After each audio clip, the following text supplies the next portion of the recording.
नमस्ते साथीहरु, स्वागत छ हाम्रो YouTube च्यानलमा। आजको भिडियोमा हामी तपाईलाई एकदमै रोचक र प्रेरणादायक पुस्तकको बारेमा बताउने छौं। यस पुस्तकको नाम हो द साइकोलोजी अफ मनी र यसलाई लेखेका छन् मर्गन हाउजलले। यस पुस्तकमा पैसा र हाम्रो मनोवैज्ञानिक सम्बन्ध बारे कुरा गरिएको छ। आज हामी यस पुस्तकको प्रमुख विचार र सन्देशलाई एक संक्षिप्त तर सरल तरिकाबाट प्रस्तुत गर्ने छौं। तपाईले यस पुस्तकको बारेमा थाहा पाउनु भएको छ कि छैन? अवश्य छ होला र यो एकदम पपुलर किताब पनि हो। अब सुरु गरौँ यस पुस्तकको समरीबाट। The psychology of money by Morgan Housel. पैसा र हाम्रो मानसिकता। द साइकोलोजी अफ मनी पुस्तकले हाम्रो पैसासँगको सम्बन्धलाई मनोवैज्ञानिक दृष्टिकोणबाट विश्लेषण गर्छ। लेखकले भनेका छन् कि हामीलाई पैसासँगको सम्बन्ध अक्सर धेरै भावनात्मक र गलत धारणाद्वारा प्रभावित हुन्छ। उदाहरणका लागि हामीले धेरै पटक पैसा कमाउने र खर्च गर्ने बारेमा सोचेका हुन्छौँ, तर त्यो सोचको पछाडि हाम्रो अनुभव र जिज्ञासा छ जुन सधैँ सही हुन्छ भन्ने छैन। पैसा मात्र गणना र रणनीतिक सोचमा आधारित हुँदैन, यो हाम्रो आन्तरिक भावना र विश्वासहरूको परिणाम पनि हो। हामी कति पैसाको आवश्यकता छ भन्ने कुरा हाम्रो व्यक्तिगत अनुभव र हाम्रो मान्यतामा भर पर्छ। अब कुरा गरौँ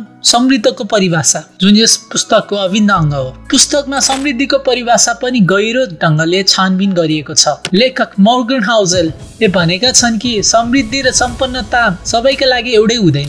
एउटा मानिसका लागि समृद्धि भनेको आरामदायक जीवन, सुरक्षित भविष्य र स्वाधीनता हुन सक्छ भने अर्कोको लागि त्यो उच्च भविष्य र भौतिक सम्पत्ति बन्न सक्छ। समृद्धिको वास्तविक अर्थ व्यक्तिगत लक्ष्य र जीवनशैलीमा निर्भर गर्दछ, न कि समाजले सेट गरेका मानकहरूमा। त्यसैले अरूसँग तुलना नगरी आफ्नो मार्गमा फोकस गर्नु महत्त्वपूर्ण छ। दीर्घकालीन सोच र धैर्यता। अर्को महत्त्वपूर्ण विषय भनेको दीर्घकालीन सोच र धैर्यताको महत्त्व हो। मर्गन हाउजलले भनेका छन् कि पैसा मात्र आजको दिनको लागि होइन, भविष्यका लागि पनि सोचेको हुनुपर्छ। जब हामी कुनै लगानी गर्छौँ हामीलाई तुरुन्तै लाभ चाहिन्छ भने त्यो हाम्रो मनोवैज्ञानिक कमजोरी हो। धेरैजसो हामी छोटो अवधिको लाभका लागि दीर्घकालीन परिणामलाई नजरअन्दाज गर्छौँ। यस पुस्तकले समय र धैर्यको महत्त्वलाई स्पष्ट पार्दछ, जसले हाम्रो भविष्यलाई राम्रो बनाउनेछ।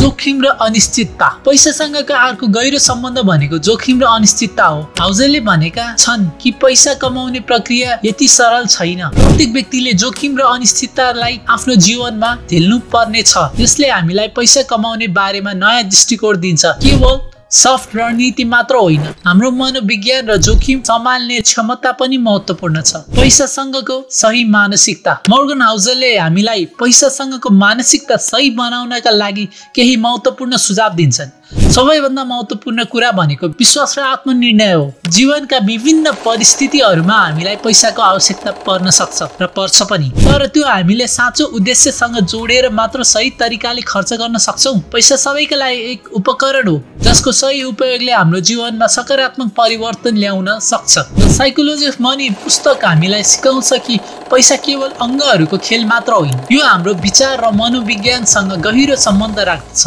यस पुस्तकमा व्यक्त गरिएका विचार र परिपक्व दृष्टिकोणहरूले हामीलाई आर्थिक निर्णयहरूमा सोच्नको लागि नयाँ तरिका दिन्छ। यदि तपाईँ यस पुस्तकको बारेमा थप जान्न चाहनुहुन्छ भने पुस्तकलाई पढ्नका लागि समय निकाल्नुहोस्।